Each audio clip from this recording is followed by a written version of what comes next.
Xin chào các bạn đã quay trở lại với kênh Bếp Nhà Bon Bun, kênh được nói về ẩm thực Việt và Âu và cuộc sống tại Đức. Mình lại quay trở lại bếp đây. Hôm nay mình vào bếp mình làm món vịt quay thượng hạng. Vịt quay thượng hạng làm tại nhà. Đây là món vịt quay thì làm thì khá mất thời gian, nhưng mà cách làm thì cũng đơn giản thôi, không quá phức tạp đâu. Các bạn cùng đón xem vịt quay thượng hạng làm như thế nào nhé. Nếu các bạn cảm thấy video hay thì hãy đăng ký kênh cho mình. Cảm ơn các bạn. Chất lượng không? Đẹp không? Đấy, xinh đẹp ấy. Ok, mình ăn nhá. Rất là ngon luôn. Đây là con vịt 2 cân, mình đã sơ chế sạch sẽ. Trước khi mua vịt về thì bạn sơ chế sạch sẽ nhé. Các bạn rửa qua rượu trắng và sát qua muối. Thì là tí mình sơ chế thì con vịt nó sẽ không bị hôi. Thì bây giờ mình sẽ, bước đầu tiên thì mình sẽ cho gia vị để ướp vịt. Đầu tiên thì mình sẽ cho ngũ vị hương nhé. Mình sẽ cho 2 thìa ngũ vị hương. Cho 2 thìa, khoảng 2 thìa cà phê này. 2 thìa cho trẻ em ăn đấy. Sẽ cho 2 thìa ngũ vị hương. Mình sẽ cho 2 thìa ngũ vị hương. Sau đó thì mình sẽ cho hạt tiêu nhé. Mình sẽ cho hạt tiêu bắc. Hạt tiêu bắc thì mình sẽ cho 1 thìa thôi.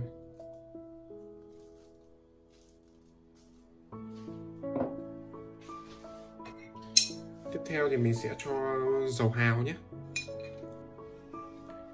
Dầu hào mình cũng vậy, mình cũng chỉ cho 2 thìa thôi.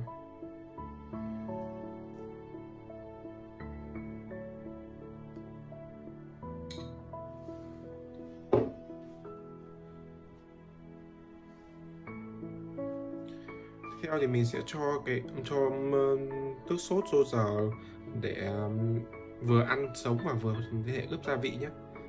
Hồi xin.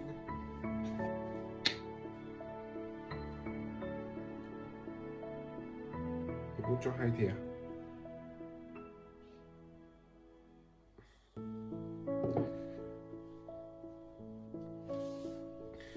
Tiếp theo thì mình sẽ cho rượu mai quế nộ nhé.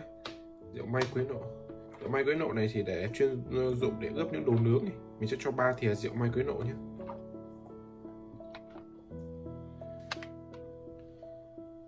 Sau đó thì mình cho thêm 2 thìa Marie nhé. Nước Marie ấy.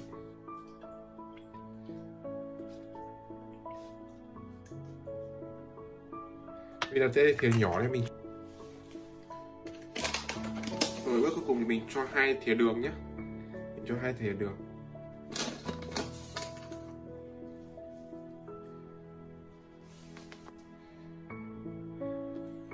Sau thì mình sẽ ướp đều các gia vị vào trong con vịt nhé, cả bên trong lẫn bên ngoài con vịt nhé. Mình sẽ xoa thật đều. Mình sẽ xoa thật đều gia vị cả bên trong lẫn bên ngoài con vịt. Vịt này thì mình phải ướp trong thời gian là ít nhất là từ 10 đến 12 tiếng nhé. Thì là các gia vị nó mới thấm đều. Ăn món vịt này thời gian thì khá là tiêu tốn thời gian đấy. Nên là khi nào các bạn mà cảm thấy cải thiện được gia đình thì cải thiện được thời gian đấy, thì là mình sẽ làm món vịt này. Mình sẽ ướp cả trong lẫn ngoài nhé. Mình xoa đều.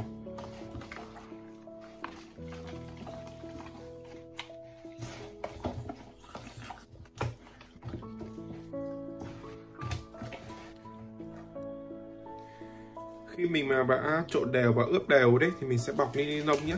Mình sẽ bọc ni lông để tránh cho tình trạng mình để vào trong tủ lạnh ấy thì là nó sẽ bị mùi của gia vị nó sẽ vào tủ lạnh thì nó sẽ làm cho hư tủ.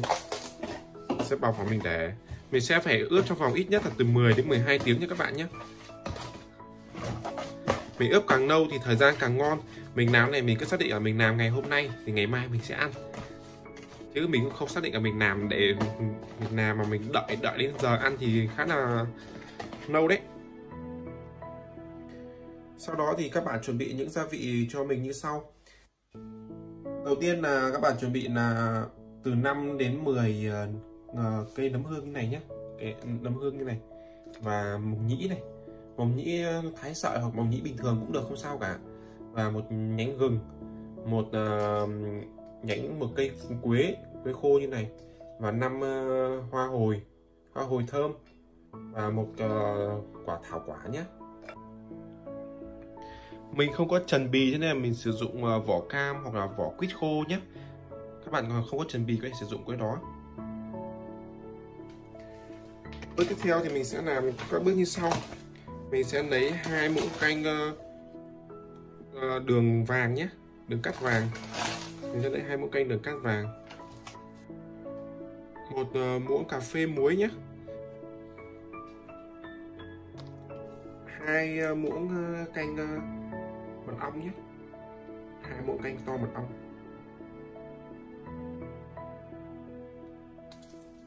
Sau đó thì mình lại quay trở lại với rượu mai quế nộ nhé.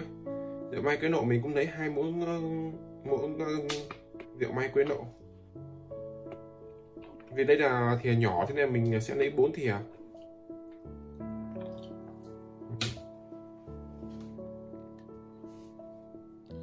Rồi mình quay lại cái phần này, mình sẽ cho quế, cho hoa hồi, cho thảo quả. Mình sẽ quay lên cho nó thơm nhé. Các bạn cho thêm cho mình cả một củ hành tây nữa nhé. Các bạn sơ đều đi, đảo đều đi để cho nó thơm, không bị cháy là được, có mùi thơm là được nhé. Các bạn nhé, để cho nó nở ra.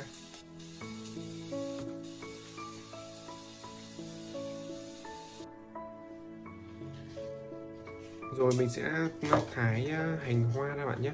Đây là cái phần nguyên liệu để tí mình sẽ nhét vào trong bụng con vịt đấy, để mình nướng nên rất là ngon và thơm luôn.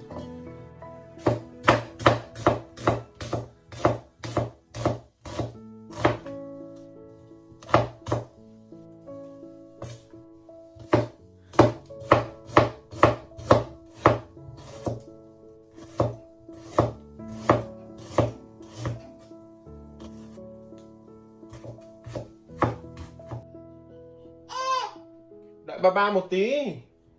Khi mình đã ướp vịt được xong đã qua một đêm rồi đấy, thì bắt đầu những cái số gia vị mà mình đã chuẩn bị như này này đây, thì mình sẽ nhét vào trong bụng con vịt nhé. Mình sẽ nhét vào trong bụng con vịt hành, gừng và hành hoa này. Đây là số mồng nhĩ và nấm hương mình cũng đã ngâm này. Thì bây giờ mình cũng gừng và hành hoa và mồng nhĩ và nấm hương mình sẽ nhét hết vào trong bụng con vịt các bạn nhé. Mình sẽ trộn đều các gia vị đi, gia vị cùng với ướp con vịt có sẵn đấy, mình sẽ nhét vào bụng. Còn đây là mật ong và đường với cả muối đấy, lúc trước mình đã làm đấy. Thì bây giờ mình ngoáy đều lên, mình cũng xoa đều vào vịt nhé. Mình xoa đều vào vịt và mình ướp cùng. Và trong đây có cả rượu mai quế nộ ấy, mật ong này, muối này, đường này, rượu mai quế nộ này.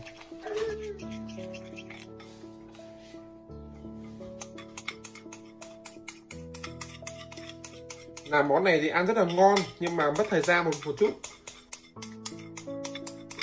Những cửa hàng mà người ta bán hàng chuyên nghiệp ấy thì là người ta sẽ làm số lượng lớn hơn và người ta sẽ có cái dụng cụ để bơm da con vịt lên ấy, để cho cái da con vịt tí mình nướng lên thì là nó sẽ phồng và nó giòn ngon hơn.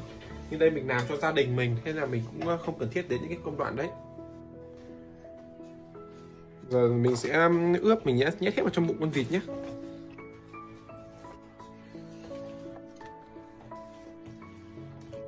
Đợi ba một tí thôi. Các bạn nấu cơm tối cho con ăn. Ừ.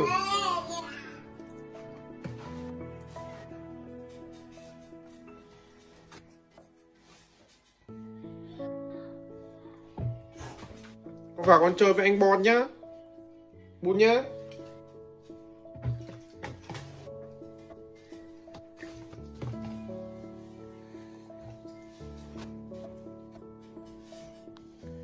Khi mình cho tất cả các gia vị vào trong bụng con vịt đấy thì mình sẽ lấy chỉ mình khâu buộc lại này nhé, để cho nó giữ cố định nhé, mình không bị bung ra ngoài các bạn nhé.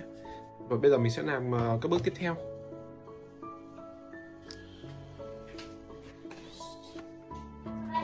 Sau đó mình cho quế này, hồi này, thảo quả với cả hành tây ấy, với cả quýt, quế cam ấy, mình cho vào, mình đun lên như này nhé bạn nhé. Mình sẽ cho con vịt vào đây. Mục đích mình cho con vịt đây không phải là mình luộc các bạn nhé, mình chỉ dội nước cho con vịt thôi, chứ mình không luộc.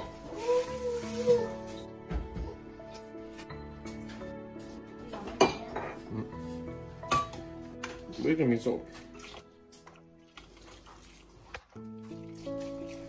dội nước vào để nhằm mục đích là làm cho cái da con vịt này nó săn hơn, cái da này có săn hơn.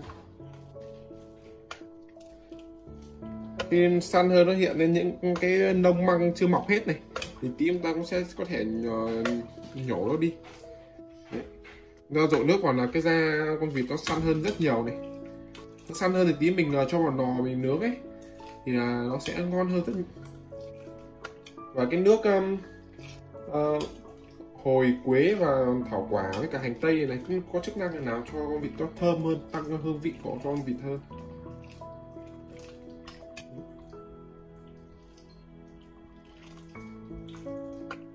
Mình chỉ dội ở da thôi nhé.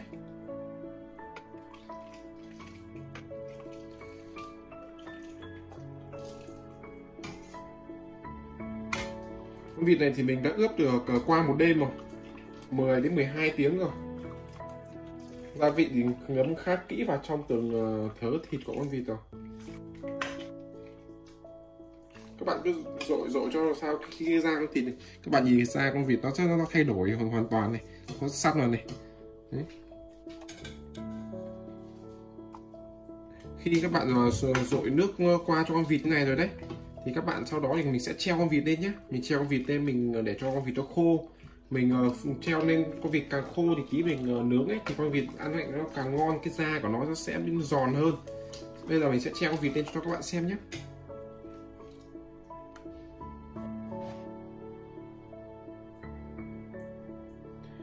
Mình sẽ khâu cái phần còn lại con vịt nhá, để tí mình nướng nó không bị bung ra. Và mình tí mình tưới cho con vịt đấy, để mình tẩm gia vị thêm ấy, nó sẽ không bị bung cái phần gia vị nhân bên trong mình ướp ấy.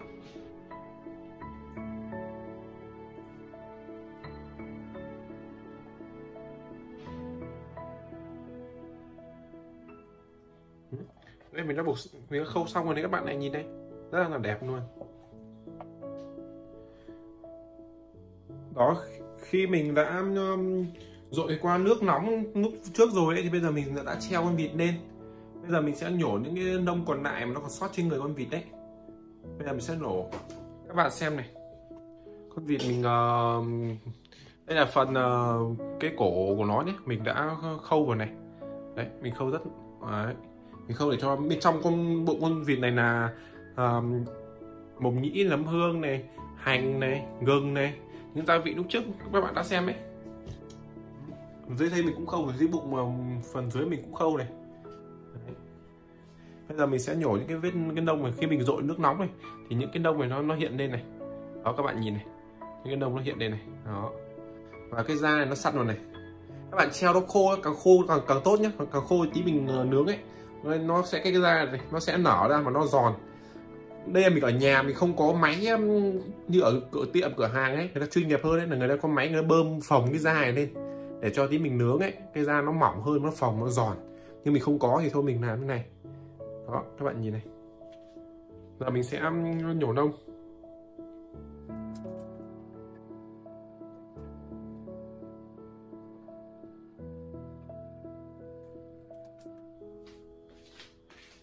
Mình sẽ quét qua cùng với bột nghệ nhé, bột nghệ với cả bột ớt ấy, để cho con vịt nó có màu đẹp nhé, trước khi mình cho lên mình nướng nhé. Mình sẽ quét qua. Thì mình quét qua này bột nghệ với cả bột ớt đấy, bột ớt sừng đấy, ớt không cay đấy, thì tí mình con vịt nó có màu rất đẹp.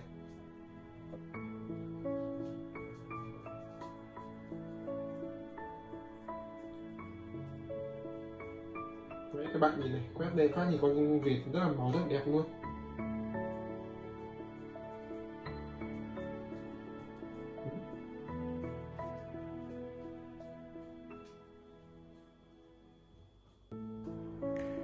Đây là con vịt mình đã đặt vào trong khay nướng. Bây giờ mình sẽ cho vào trong lò.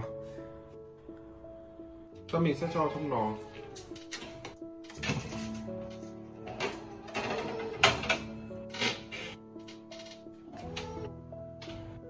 Mình nướng mặt này trước 30 phút nhé. Sau đó tí mình sẽ sau 30 phút mình sẽ đảo mặt sau. Mình vừa nướng mình vừa quan sát nhé.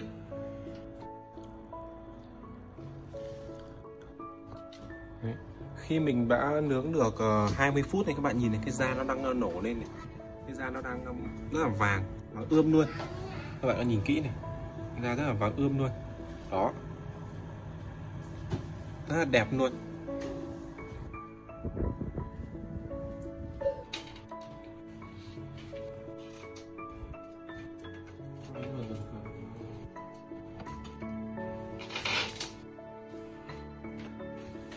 Giờ mình sẽ lật mặt kia nhé. Và kia mình nướng thêm 30 phút nữa, mỗi mặt mình 30 phút rồi mình sẽ nghĩ xem mình sẽ kiểm tra xem nó đã chín chưa nhé. Vậy là món vịt quay của mình đã xong, tuy hơi cầu kỳ nhưng mà nó rất là ngon.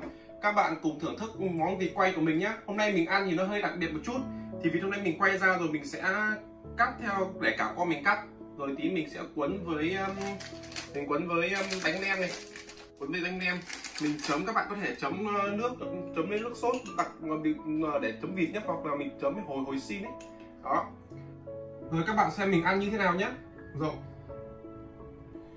Đầu tiên mình sẽ ăn cánh trước nhá. Mình thích ăn gà hoặc là vịt hoặc là ngan ấy, mình thích ăn cánh trước. Đó, các bạn này, nhìn này, rất là mềm luôn. Miếng thịt rất là mềm.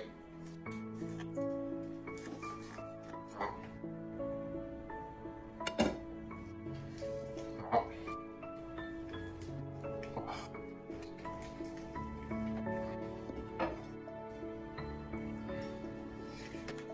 Đó, các bạn nhìn này, miếng vịt ngon không? Da vịt, cái vịt ở bên ngoài rất là da rất là mềm giòn nhá. Cái thịt bên trong này vẫn còn vàng lắm. Cái thịt bên trong nó rất là còn cái độ nước nó rất là mềm. Mình xong đấy. Giờ mình sẽ nhúng bánh đa nem. Mình sẽ nhúng bánh đa nem. Mình phải nọc cái con vịt này ra đã. Mình phải nọc cái cánh này ra đã. Vịt tí nọc ra mình nọc thịt ra đấy. Xong mình ăn với bánh đa nem chấm rất là ngon luôn. Nhà mình thường xuyên ăn cái món này. Đấy. Con ăn không? Đấy. Con ăn không? Con ăn vịt với ba không? Hả con? Ăn vịt với ba nhé. Đi ba gỡ, ba nọc xương cả con ra, ba cho con ăn nhé. Đó. Nhiên, mình nọc vịt ra rồi. Các bạn thử ăn cái món cần rất là ngon luôn. Cũng khá là lạ nhưng mà ngon. Mình sẽ đặt một miếng vịt vào đây. Đó. Mình sẽ cho cà rốt, dưa chuột, một cộng rau mùi nhé, một chút bún. Nếu mà mình không ăn cuốn nem như mình ấy, mình có thể ăn độc vịt thì mình sẽ ăn, mình cũng sẽ chấm với mọi thứ như bình thường. Đó. Đấy, các bạn thấy cái nem mình cuốn này chất lượng không, đẹp không? Đấy, chuyên nghiệp ấy. Ok, mình ăn nhá, rất là ngon luôn.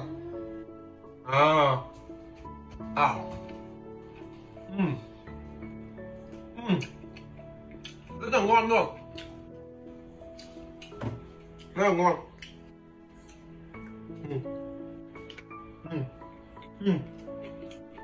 Rất là ngon.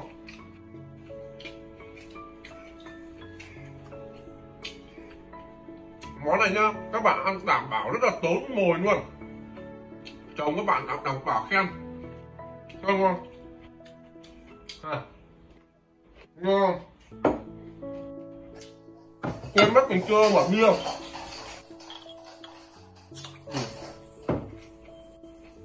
Có điện mời các bạn nhá.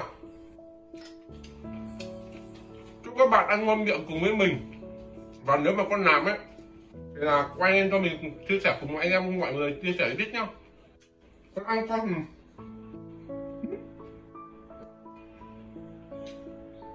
đi con.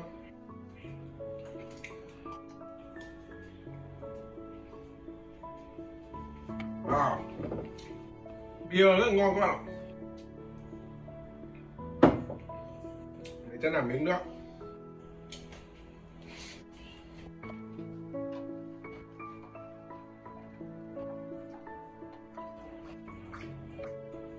Đó. Sẽ lọc đốt cái xương này ra. Xương này sẽ vứt đây. luôn cái đùi này. Đâu đó mình không lọc vịt nữa. Chỉ độ nó phải xuống tay rồi. Ôi rồi, vịt rất là mềm luôn này. Đấy các bạn nhìn này, rất là mềm luôn. Cái gia vị mình ướp ấy qua một đêm ấy, thì tất cả gia vị nó thấm vào từng miếng thịt luôn. Tất cả miếng thịt này, trong miếng thịt đấy nó có thấm hết gia vị rồi, tại vì mình ướp trong vòng 12 tiếng không ạ. Mình ướp qua một đêm mà. Miếng thịt nó mềm này, các bạn thấy không? Nó mềm không? Ngon lắm. Các bạn nếu mà không quấn nem ấy, mình có thể ăn không này cũng được, rất là ngon. Cả gia đình ăn rất là ngon luôn. Mình sẽ quấn thêm cái nữa. Nhưng mà mình thích ăn quấn này hơn, tại vì quấn này mình thấy nó khá là đổi vị. Mình ăn thay đổi ấy, thay đổi theo phong cách ăn một chút ấy, mình thấy khá là ngon. Khi làm món vịt này khá là cầu kỳ nhưng mà cũng đáng để làm các bạn ạ. Mình thấy là cầu kỳ nhưng mà mất thời gian nhưng mà ngon, đáng để làm.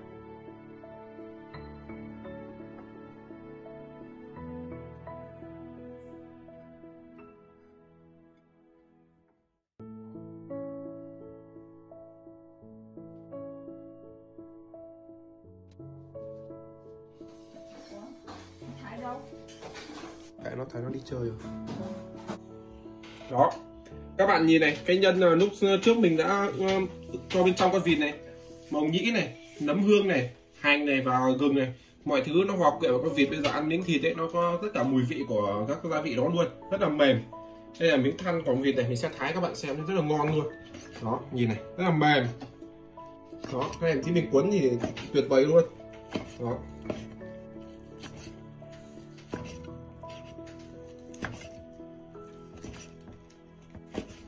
Thế mình sẽ quấn cùng với ăn rất là ngon.